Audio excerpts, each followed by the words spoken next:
నిన్న చలపతి బాబాయ్కి మాత్రం చాలా బాధేసిందండి. ఎందుకంటే వ్యక్తిగా ఈజ్ టూ గుడ్ అండి. మామూలుగా మాకు చెప్తుంటారు ఏమనంటే, అమ్మ కోపం కంట్రోల్ చేసుకో, కోపంలో ఒక మాట అన్నావు అనుకో, ఒక దెబ్బ పడింది అనుకో ఎదుటోళ్ళ మీద, మళ్ళీ లైఫ్ నీకు వెనక్కి రాదు. ఆ కోపం 2 నిమిషాలు కంట్రోల్ చేసుకోలేక మనం తీసుకునే డెసిషన్స్ మూలన రేపొద్దున ఏదన్నా అయితే వాళ్ళ లైఫ్ పోతుంది, మన లైఫ్ పోతుంది. కోపం వద్దు. అందరికి అలాంటి మంచి వాక్యాలే చెప్తారు అంకులు, కాకపోతే కైండ్ ఆఫ్ ఫన్. ఇప్పుడు అలీ ఉన్నారు, అలీ కూడా అంతే. ఏమైనా వచ్చావు పొద్దున్నే అంటే దాన్ని బూత్ అనుకుంటే బూత్ అండి, బూత్ కాకుండా ఫన్ అనుకుంటే ఫన్ అంటే అంతే. ఆయన అడుగుతుంది వేరే ఇంకా ఏదో అని కాదు, పొద్దున్న ఏమేసి వచ్చావు అంటే ఇంట్లో ఏం తినేసి వచ్చావు, రోజు నువ్వేసి వచ్చాడైనా కనీసం మాకు తెచ్చే పని లేదా, క్యారేజ్ ఆ కైండ్ ఆఫ్. ఇప్పుడు జబర్దస్త్ తీసుకున్నాం అనుకోండి, ఇంకో కామెడీ షో తీసుకున్నాం అనుకోండి, దేంట్లో చూసినా నవడేస్ అన్ని డబుల్ మీనింగ్ డైలాగ్లే. మీరు సింగిల్ మీనింగ్తో ఒక ప్రోగ్రామ్ చేయండి, ఎన్ని మీకు వ్యూస్ వస్తాయి చూడండి. ఒక డబుల్ మీనింగ్ పెట్టి ఒక ప్రోమోనో లేకపోతే చిన్న కొట్లాటో రోడ్డు మీద వదిలేయండి, ప్రతి ఒళ్ళు దాన్నే సెట్ చేస్తుంటారు. ఎక్కడన్నా కొట్లాట అయిందా, కాంట్రవర్సీ అయిందా, ఏంటి కాంట్రవర్సీ చూద్దాం. లేదు ఏదైనా ఒక అమ్మాయి, ఇప్పుడు సపోజ్ మన ఇంట్లో పని అబ్బాయి ఉన్నాడు, అబురో గారికి ఇంకో అబ్బాయికి రిలేషన్ తెలుసా, మధ్య బంధం తెలుసా, ఇట్లాంటివి రాశారనుకోండి, ఆటోమేటిక్గా పీపుల్లో క్యూరియాసిటీ పెరిగిపోద్ది. ఆడెక్కడ ఏమేంటి వీళ్ళిద్దరికి రిలేషన్ ఏంటి, ఎక్కడ ఏం తప్పు జరిగింది, that's the reason only will open that side. అంటే లైక్స్ కోసం చేయండి, తప్పులేదు. కాకపోతే ఏంటంటే మరీ అంత క్యూరియస్గా లేని రిలేషన్ ఇప్పుడు ఓపెన్ చేసి చదివిన వాళ్ళు అయితే పర్వాలేదండి, చదవకుండా కొంతమంది ఇట్లా పాస్ చేసి ఆ వర్డే పైన గుర్తుపెట్టుకుంటారు కదా. సో అట్లా గుర్తుపెట్టుకుని ఇవాళ పొద్దున కూడా అండి నేను చూశాను, షాకింగ్ న్యూస్, సూసైడ్ అటెంప్ట్ చేసిన చలపతిరావు గారు.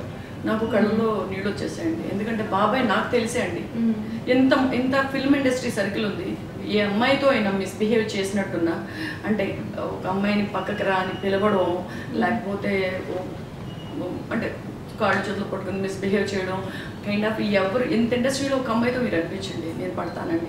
ఎందుకంటే బాబాయ్ అట్లాంటి వాడు కాదు, నలుగురిలో ఉన్నప్పుడు ఫన్ కావాలంతే, సరదాగా అందరి మీద వేస్తాడు. ఈవెన్ నేను వాళ్ళ కూతుర్ని, నేను ఒకరోజు ఇట్లా కాలు ఊపుతున్నాను లొకేషన్లో, బాబాయ్ కాలుకి తగిలింది, బాబాయ్ సారీ బాబాయ్, ఒకసారి చెప్తే 2సారి 3సారి నీకేమన్నా పిచ్చా, నువ్వు నా బిడ్డవే, నువ్వు నాకు సారీ చెప్పడం ఏంటి, అది ఆయన సంస్కారం కదా.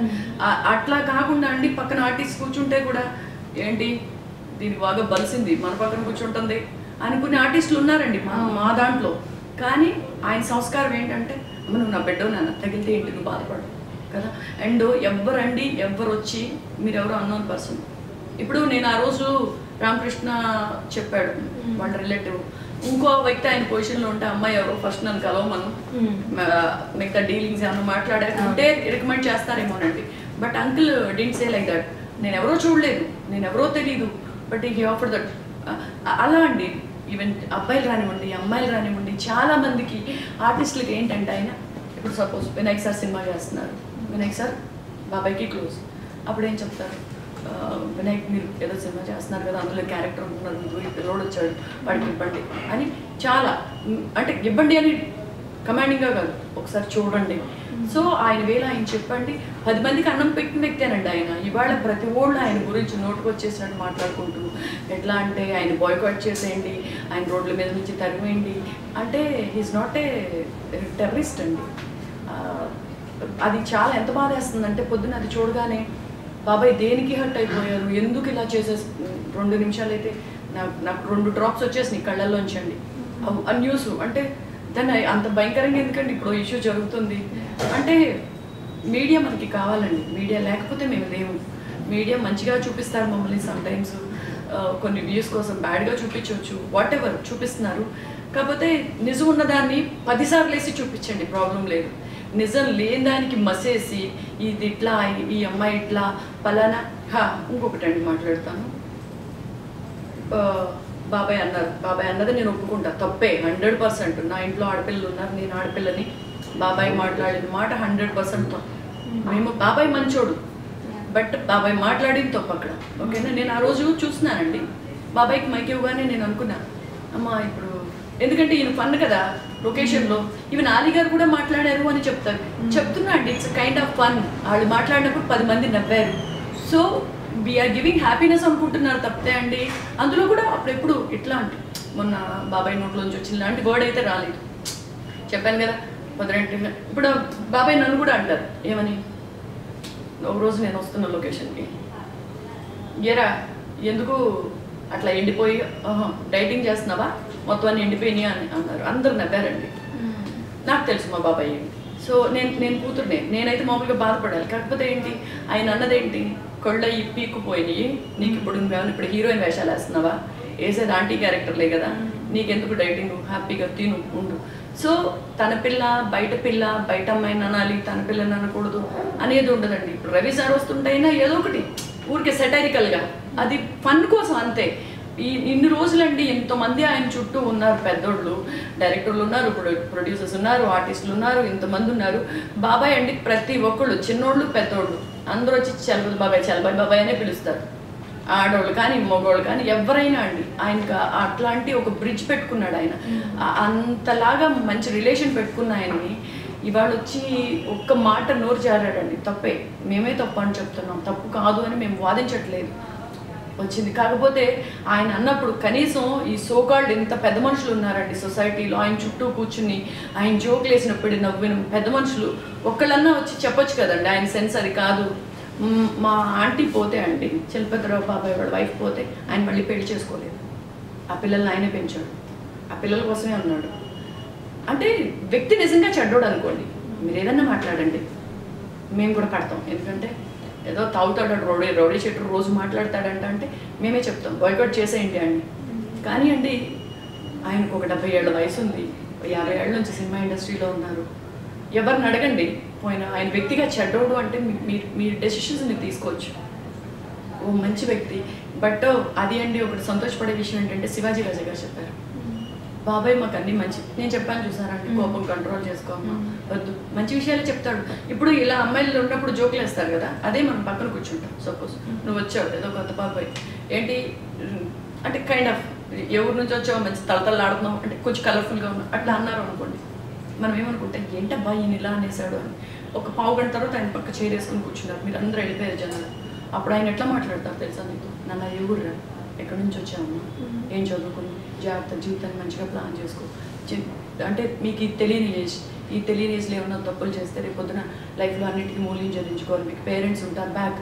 సో ఇంత చెప్పి పంపుతారండి. అంత చెప్పే వ్యక్తి ఒక్కరోజు ఒక్క మాట తూలితే అంటే సరే బయట వాళ్ళు మాట్లాడుతున్నారు, మాట్లాడే వాక్ స్వాతంత్రం అందరికీ ఉందండి.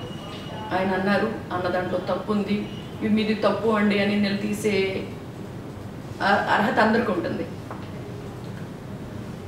నాకు బాధ ఎక్కడేసిందంటే అండి, ఒక అబ్బాయి ఎవరో టీవీ ఛానల్లో యాంకరో ఇంకొకటి, ఆ అబ్బాయి ఎప్పుడాడు చెప్పు తీసుకుని కొట్టాలి సమ్ వాట్ అని ఒక వీడియో పోస్ట్ చేశాడు. ఇప్పుడు తెలియని అమ్మాయి అండి, ఎవరో ఒక నాన్ లోకల్ అమ్మాయి, మీలాంటి అమ్మాయికి తెలియదు, చలపతిరావు గారి ఇల్లు తెలియదు, చలపతిరావు గారి అడ్రస్ తెలియదు, ఏం తెలియదు. ఆ అమ్మాయి అడగచ్చు, ఎందుకనండి మీరు ఇలా చేశారు, మీరు పెద్ద అయినా ఇది పద్ధతి కాదు అని ఆ అమ్మాయి అడగడం తప్పు కాదు. మీరు ఇండస్ట్రీలో ఉన్నారు, అబ్బాయి ఎవరో యాంకరో ఇంకోటో, నువ్వు డైరెక్ట్గా ఇంటికి వెళ్ళొచ్చుగా, బాబాయ్ ఎందుకు బాబాయ్ ఇలా చేశారు అని అడగచ్చుగా. ఆ 70 ఏళ్ల వయసులో ఆయన అన్న మాటకే కుమిలిపోతున్నాడు ఆయన ఇప్పటికీ. మీరు ఇల్లు అడిగితే ఇంకా బాధ ఉంటుంది. కాకపోతే డబ్బే ఇంకొకసారి లైఫ్లో ఆయన ఎప్పుడు ఎవరు ఫన్ కోసం కాదు, సొసైటీ ఒకటి ఉంది, నేను కొంచెం కంట్రోల్లో ఉండాల్సిందే అని ఆయన ఒక్కసారి అనుకుని ఉండేవాళ్ళు కదా.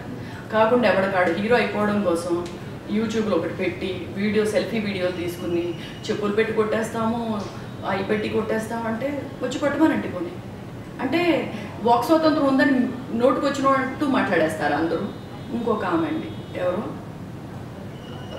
మహిళా మండలి మెంబర్ అవునా, ఓకే, నిజంగా ద వెరీ గుడ్ అండి. ఎవరు మహిళా మండలి పీపుల్ ఎవరైతే ఉన్నారో నిజంగా చిన్న అమ్మాయి కష్టం రానివ్వండి, పెద్దవాళ్ళకి కష్టం రానివ్వండి, వాట్ ఎవర్ వాళ్ళు వచ్చి నుంచుంటారు, మేము ఉన్నాము అనే ధైర్యాన్ని ఇస్తున్నారు. Really will appreciate that thing.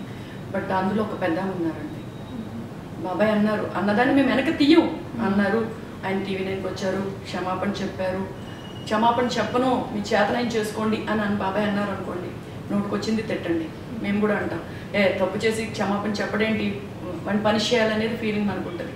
ఒక పెద్ద ఆయన 70 ఏళ్ల వ్యక్తి ఆయన సంస్కారంతో స్టూడియోకి వచ్చి చెప్తే, ఆమె కూడా పెద్దామండి, మేబీ 50 ఉంటారేమో, కూడా పెద్ద.